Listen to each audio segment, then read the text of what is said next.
Simon Kaye is from the think tank Restate and the author of a report into the idea of a number 10 North and joins me now. Good evening, Simon. Good evening. Thanks for having me on. Oh, no, thank you so much for giving us your time this evening. We very much appreciate it. So, Andy Burnham, the Prime Minister, insists number 10 North isn't a gimmick. When you look at what's actually been announced, do you think it represents a meaningful shift in how the government could operate, or do you think the jury's still out on this?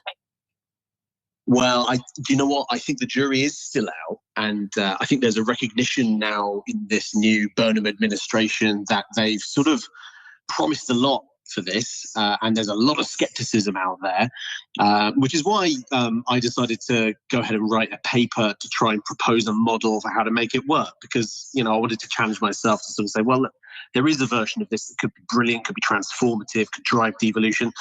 But if they don't get it right, a lot of the skeptics will be proved right. It'll feel like a waste of money or a bit of spin. Yeah. What would need to happen for this to be more than a symbolic address outside London? Because for many, they'll hear number 10 North. They might just picture a second Downing Street black door. In reality, what is it intended to be? What's the role it could actually play?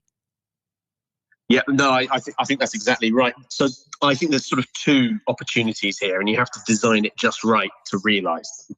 So opportunity number one is sort of the obvious one, which is there's a sort of a value in just getting out of Whitehall, and we've got other bits of the Whitehall system that are outside of London now, and there's obviously some value to that. It can be expensive to transition to it, but if you've got exactly the same people or sorts of people being recruited in, and they all live in a really similar place and they all go to work within 15 minutes of each other, there's some benefits to that, but it also means you're going to get a lot of the same sorts of decisions being made, and people aren't going to encounter different kinds of people that challenge their expectations and norms, or to really think through what their policy is going to achieve on the ground in places outside of London. So there's something valuable there in and of itself. But actually, the second opportunity is much more important.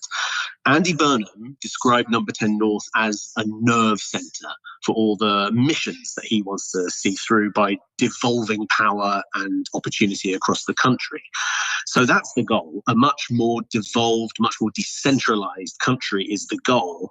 And so that made me think number 10 North is being confused for the objective here, but it's not an objective. It has to be a tool that helps us to get to that more devolved system.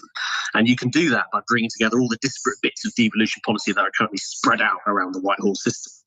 Yeah. So the Treasury's move to Darlington, that's often cited as a precedent. What lessons do you think, good and bad, because there'll be bad ones and there'll be good ones, of course, what can they learn from that experience?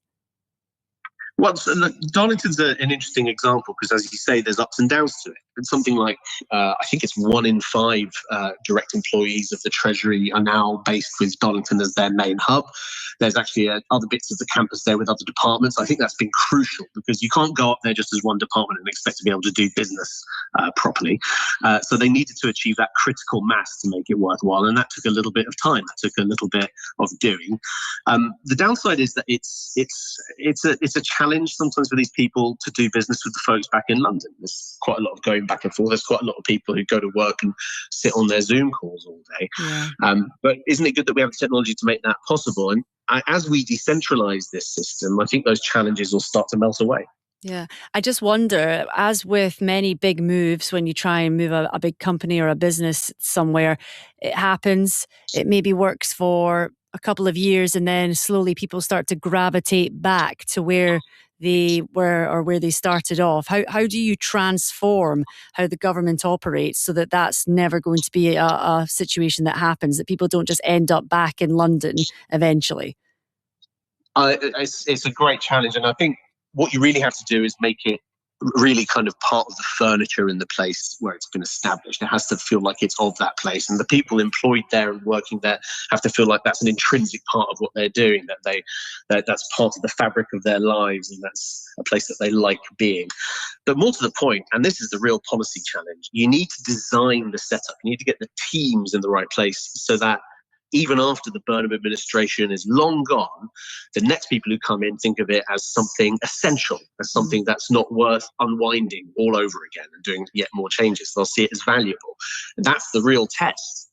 Yeah. I wonder in what you found in your report with this idea of number 10 North, does it risk creating two centres of government, or is that actually precisely the point?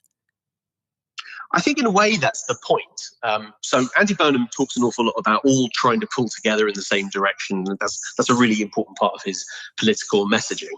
But at the same time, like I was sort of saying earlier, if everyone's from a similar background or in a similar place, that's not necessarily good for a devolution agenda.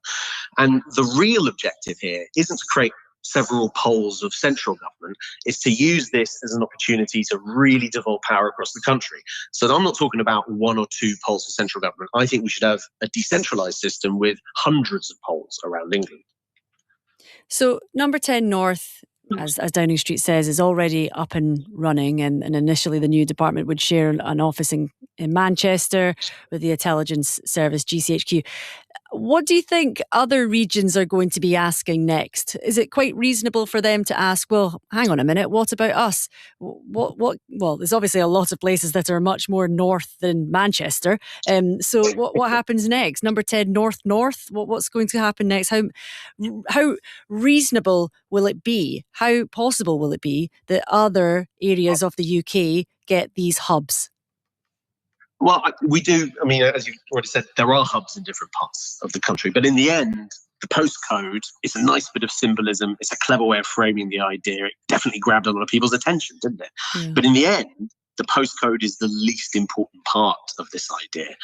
It's about bringing together the different strands of the devolution policy as effectively as possible to really create a bit of an engine and to build up the capacity, the support immediately surrounding the Prime Minister's office so that he can provide a bit of a counterweight to the usual parts of Whitehall that stymie devolution, that keep things very centralised. And if we agree with the basic analysis that the country is too centralised, we do need to push back against a Whitehall system that's very good at objecting to and creating resistance around devolution.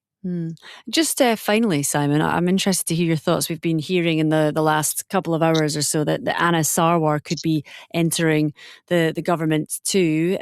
How would that work, do you think? The Scottish Labour leader Anna Sarwar heading in as a cabinet member for Andy Burnham's government? It's an interesting idea, and I think in political terms could be a very clever one, because what it does is it creates a bit of a kind of a bridging function into Scotland that perhaps has been a bit more of a challenge for Labour in recent general elections. I think it's also reflecting the fact that this is a prime minister, this is an administration that has lots to say about regional devolution around England, but probably has a bit less to say about the relationship with Scotland, Northern Ireland and Wales. And so coming up with a way to articulate a big shift in tempo is probably a good move there too. Simon, lovely to speak to you. Simon Kaye from the think tank Restate and the author of a report into the very idea of a number 10 North.